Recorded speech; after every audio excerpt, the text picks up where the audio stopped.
ମୁଁ ରେଡ୍ କ୍ରସ୍ର ଲାଇଫ୍ ମେମ୍बर। ଆଜି ଯୋଉ ମଡେଲ ହେଇଛି ବିଷୟ କଣ କହିବେ ଆଜ୍ଞା? ଆଜି ମୋକଡ୍ରିଲ୍ ହେଇଛି। ମୋକଡ୍ରିଲ୍ ପ୍ରତ୍ୟେକ ଜିଲ୍ଲାରେ ସରକାରଙ୍କ ତରଫରୁ ମୋକଡ୍ରିଲ୍ କାର୍ଯ୍ୟକ୍ରମ ଚାଲିଛି।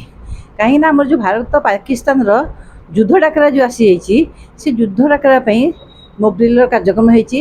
କାହିଁକିନା ମୋକଡ୍ରିଲ୍ର ମୁଖ୍ୟ ଉଦ୍ଦେଶ୍ୟ ହେଲା ସାଇରନ୍ ବାଜିବ, ଆଉ ସାଇରନ୍ ବାଜିଲେ ଲୋକ ସତର୍କତା ଅବଲମ୍ବନ କରିବେ। ସତର୍କତା ମାନେ ହେଲା ନିରାପଦ ସ୍ଥାନକୁ ଯିବେ ଏବଂ ନିଜର ଜରୁରୀକାଳୀନ କାଗଜପତ୍ର ସବୁ ପାଖରେ ରଖିବେ ଓ ଯଦି କୌଣସି ବୋମା ବିସ୍ଫୋରଣ କି ଯେଉଁ ଇଏରେ ସାଇରନ୍ ବାଜିଲେ କୌଣସି ଆତଙ୍କବାଦୀଙ୍କର ଆକ୍ରମଣ ହେଲା, ତେଣୁ ସେମାନଙ୍କ ପାଇଁକା ପବ୍ଲିକମାନଙ୍କ ପାଇଁକା ସୁରକ୍ଷା ଯୋଗାଇବା ହେଲା ଆମମାନଙ୍କର ପ୍ରଥମ କର୍ତ୍ତବ୍ୟ। ସେମାନଙ୍କୁ ନେଇ ଷ୍ଟ୍ରେଚରରେ ନେଇକରି ହସ୍ପିଟାଲକୁ ଯିବା, ଆଉ ସେମାନଙ୍କର ପ୍ରାଥମିକ ଚିକିତ୍ସା କରିବା, ଆଉ ସେମାନଙ୍କ ପାଇଁକା ସୁରକ୍ଷା ଯୋଗାଇବା ହେଲା ପ୍ରଥମ କାର୍ଯ୍ୟ।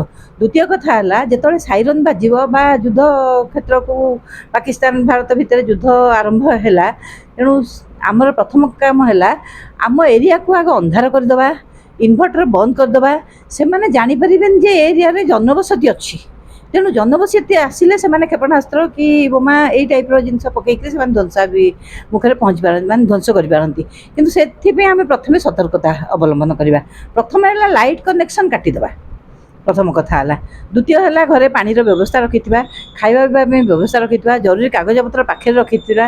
ଯଦି କିଛି ବିସ୍ଫୋରଣ ହେଲା ତାହେଲେ ତାକୁ ଧରି ନିରାପଦ ସ୍ଥାନକୁ ଆମେ ଚାଲିଯିବା ଓ ଅନ୍ୟମାନଙ୍କୁ ରେଡ୍ କ୍ରସ୍ ଓ ରେଡ୍ କ୍ରସ୍ର ଲାଇଫ୍ ମେମ୍ବର, ତା ଛଡ଼ା police force, CDM, ADM, collector, tehsildar ଆଉ ଡେପୁଟି କଲେକ୍ଟର ସମସ୍ତଙ୍କ ଉପସ୍ଥିତିରେ ମୋକଡ୍ରିଲ୍ର ଟ୍ରେନିଂଟା ଦିଆହେଇଥିଲା।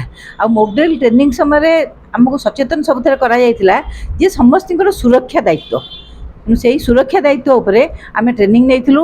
ଆଗାମୀ ଭବିଷ୍ୟତରେ ଯଦି କିଛି ଅସୁବିଧା ହୁଏ ଆମେ ସେମାନଙ୍କୁ ସତର୍କ କରି ତାଙ୍କ ଉପରେ ଏଇ ସୁରକ୍ଷାର ବ୍ୟବସ୍ଥା ଆପ୍ଲାଏ କରି ଆମେ ସେମାନଙ୍କୁ ନିରାପଦ ସ୍ଥାନକୁ ନେଇପାରିବୁ, ହସ୍ପିଟାଲ ପାଖକୁ ନେଇପାରିବୁ, ନଚେତ୍ ନିରାପଦ ସ୍ଥାନକୁ ନେଇ ପ୍ରାଥମିକ ଚିକିତ୍ସା ମଧ୍ୟ ଦେଇପାରିବୁ। ଏହି ଟ୍ରେନିଂ